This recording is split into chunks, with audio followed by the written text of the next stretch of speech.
प्यारे साथियों, आज मैं आपसे कुछ कहना चाहता हूं, खास तौर पर उन सभी लोगों से जो इस वक्त जिंदगी से थक चुके हैं, जो रोज लड़ रहे हैं, टूटते हैं, लेकिन फिर भी खामोश रहते हैं। आज का विषय है, अगर तुम थक गए हो तो रुक जाओ, पर हार मत मानो। क्योंकि थक जाना इंसानियत है, लेकिन हार मान लेना वो आपकी आत्मा की हार है। भाग 1। थकना कमजोरी नहीं है। सबसे पहले इस भ्रम को तोड़ देना जरूरी है कि थक जाना गलत है। थकना मतलब यह है कि आपने कोशिश की है, आप जिए हैं, आपने कुछ करने की हिम्मत जुटाई है।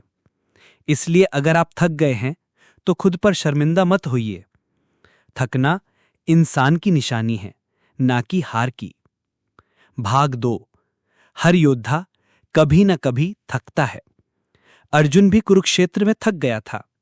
भगत सिंह भी फांसी की कोठरी में एक रात चुप रहा था। अब्दुल कलाम साहब भी शुरुआती दिनों में टूटे थे। लेकिन क्या उन्होंने हार मानी? नहीं, उन्होंने कुछ पल खुद को समझाया, थोड़ा रुके, फिर उठे और चल पड़े। यही फर्क होता है एक थके हुए इंसान में और एक हार मानने वाले में। भाग 3। कभी कभी रुकना भी जरूरी होता है। अगर आप लगातार चलते जा रहे हैं, दौड़ते जा रहे हैं और अब आपकी सांसें जवाब देने लगी हैं, तो रुक जाइए। रुकना हार नहीं है, बल्कि अपने आप को रीसेट करने का मौका है। एक पेड़ भी बिना रुके फल नहीं देता। बादल भी थमते हैं, फिर बरसते हैं। नदी भी मोड़ लेती है, लेकिन रुकते नहीं। आप भी थकें, रुकें, लेकिन टूटे नहीं। भाग 4। थकावट का इलाज, आत्मसंवाद।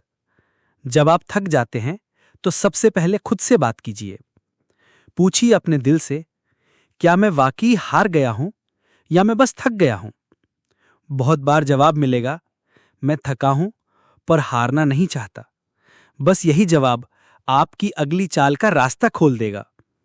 खुद से बात करना सबसे गहरी दवा है थकान की। भाग 5। हार और थकान में फर्क जानिए। कई लोग थकते हैं और सोचते हैं कि हार गए, लेकिन सच्चाई यह है कि हार तब होती है जब आप उठने से इनकार कर देते हैं। थकना एक अवस्था है, हार एक निर्णय है। थकने के बाद उठने वाला ही विजेता होता है, और जो थक कर बैठ जाता है वो सिर्फ दर्शक बनकर रह जाता है। इसलिए याद रखिए, थक कर बैठना ठीक है, लेकिन हार कर बैठ जाना नहीं। भाग 6। आपकी थकान एक कहानी का हिस्सा है। जब आप अपनी जिंदगी की कहानी किसी को सुनाएंगे तो थकान का जिक्र जरूर होगा कि एक बार मैं टूट गया था, सब कुछ छोड़ देना चाहता था, लेकिन फिर भी मैं रुका और फिर चला, थोड़ा धीमे ही सही। यही मोड़ आपकी कहानी को खास बनाएगा। याद रखिए, कोई भी महान कहानी कभी सीधे नहीं चलती। हर कहानी में एक मोड़ होता है जहां नायक थकता है, गिरता है, फिर उठकर जीतता है। भाग 7। खुद को समय दीजिए, पर अपने लक्ष्य से मत भूलिए।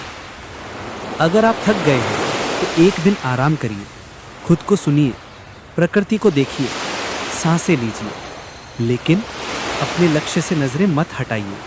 क्योंकि थकावट से ध्यान भटक सकता है, लेकिन लक्ष्य से प्यार कभी नहीं। वो सपना जो आपने देखा था, उसे छोड़ देना थकान की वजह से उचित नहीं है। समापन।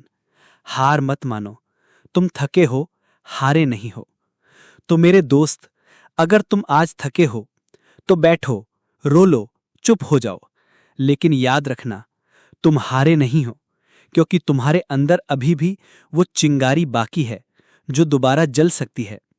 और जब तुम फिर से खड़े होगे तो पहले से ज्यादा मजबूत, ज्यादा समझदार और ज्यादा तैयार रहोगे।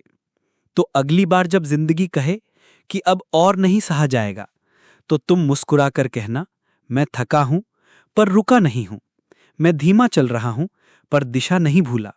क्योंकि जीतने वाले लोग हमेशा चलते हैं, चाहे धीमे ही क्यों ना हो। मिलते हैं अगले पॉडकास्ट में, जहां हम फिर बात करेंगे आपके अंदर छिपी बेजोड़ ताकत की।